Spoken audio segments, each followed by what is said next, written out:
कल्कि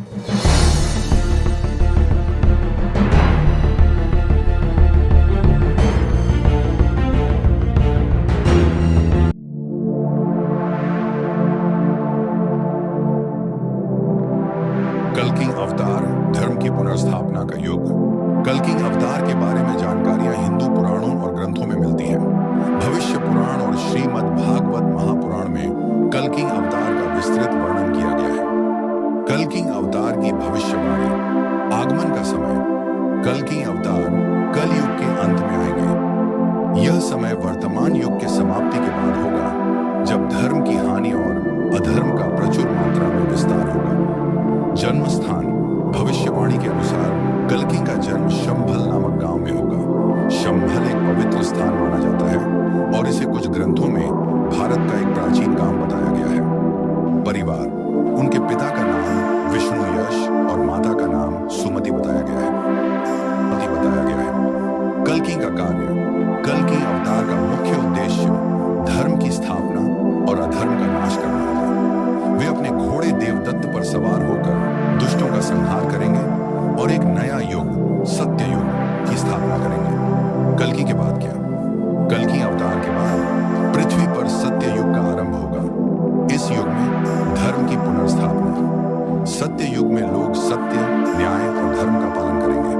आध्यात्मिक उन्नति, लोग अधिक आध्यात्मिक और धर्मपरायण होंगे। समृद्धि और शांति, चारों ओर शांति, सुख, समृद्धि और सद्भाव का वातावरण होगा। रोमांचक और अनोखा पहलू, कल्कि अवतार का आगमन अपने आप में एक महान रहस्य है। कुछ मान्यताओं के अनुसार वे आधुनिक तकनीक और विज्ञान के युग में एक चमत्कारी शक्ति के साथ प्रकट होंगे। उनके आने की भविष्यवाणियों को समझने और उनके आगमन को पहचानने में मानवता के लिए बड़ी चुनौती होगी। यह भी संभव है कि वे किसी अप्रत्याशित स्थान या रूप में प्रकट हों, जिसे वर्तमान समाज आसानी से पहचान नहीं पाए। गुप्त संकेत, कुछ ग्रंथों में संकेत मिलता है कि कल्कि अवतार के आगमन से पहले कुछ विशेष घटनाएं घटेंगी, जैसे धार्मिक स्थलों का नाश, धार्मिक स्थलों पर हमले और उनका विनाश, प्राकृतिक आपदाएं, बड़ी बड़ी प्राकृतिक आपदाओं का नैतिक पतन, समाज में नैतिकता का पतन और अधर्म का बढ़ना। इस प्रकार कल्कि अवतार का आगमन और उसके बाद का समय एक नया अध्याय लिखेगा। वर्तमान समाज को इस महान अवतार के आगमन के संकेतों को पहचानने और उसके अनुसार तैयारी करने की आवश्यकता होगी। कल्कि अवतार के महान संघर्ष और अधर्म के विनाश के बाद पृथ्वी पर एक नया युग आरंभ होगा। इस युग को सत्य युग कहा जाता है, जिसमें सत्य, न्याय और धर्म की स्थापना हुई। लेकिन इस युग के आरंभ में भी कई रहस्यमय और रोमांचक घटनाएं घटने लगी। कल्कि ने जब अपने अंतिम शत्रु का संहार किया तो एक दिव्य प्रकाश चारों ओर फैल गया। इस प्रकाश ने धरती को पवित्र किया और सत्य युग का आरंभ हुआ। लोग खुशी और उल्लास में झूम उठे, लेकिन इस नए युग में भी कई रहस्य छुपे थे।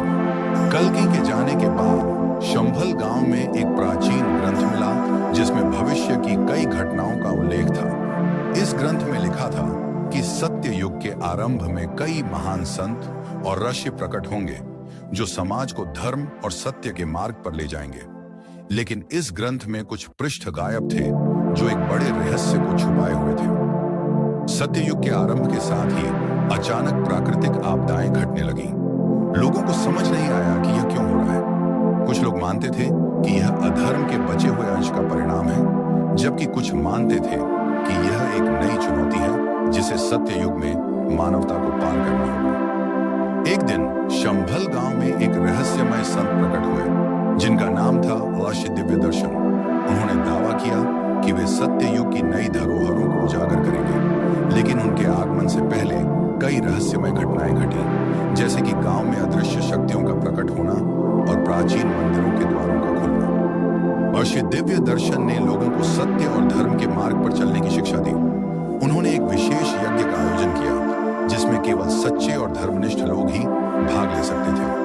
लेकिन इस यज्ञ के दौरान कई बाधाएं आईं, जैसे कि दुष्ट आत्माओं का हमला और रहस्यमय शक्तियों का प्रकट होना। सत्य युग में कुछ लोग एक प्राचीन खजाने की खोज में निकले, जिसे कल्कि ने धरती में कहीं छुपा दिया था।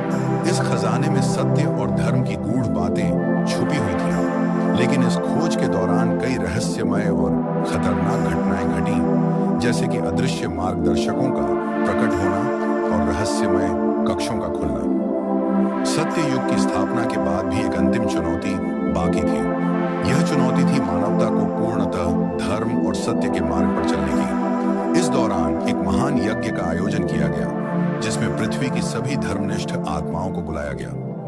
लेकिन इस यज्ञ के दौरान भी कई रहस्यमय और अद्भुत घटनाएं घटित हुईं, जिनका समाधान केवल ऋषि दिव्य दर्शन के पास था। उपसंहार: सत्य युग के आरंभ में कई रहस्यमय और रोमांचक घटनाओं ने मानवता को नई ऊंचाइयों पर पहुंचाया। कल्कि के जाने के बाद भी उनके आदर्श और शिक्षाएं लोगों के जीवन में जिंदा रहीं। सत्य और धर्म की स्थापना हुई और मानवता ने एक नए युग में प्रवेश किया, जहां शांति, समृद्धि और सुख का जगन्नाथ यात्रा, जिसे रथ यात्रा के नाम से भी जाना जाता है, भगवान जगन्नाथ, बलभद्र और सुभद्रा की रथों में यात्रा की प्राचीन परंपरा है। इस यात्रा की कहानी अति प्राचीन और धार्मिक है, जिसमें कई रहस्यमय और अद्भुत पहलू शामिल हैं। आइए इस पवित्र यात्रा की पूरी कहानी जानें। प्राचीन समय में एक पुण्यात्मा राजा इंद्रद्युम्न ने भगवान विष्णु का एक अनोखा सपना देखा।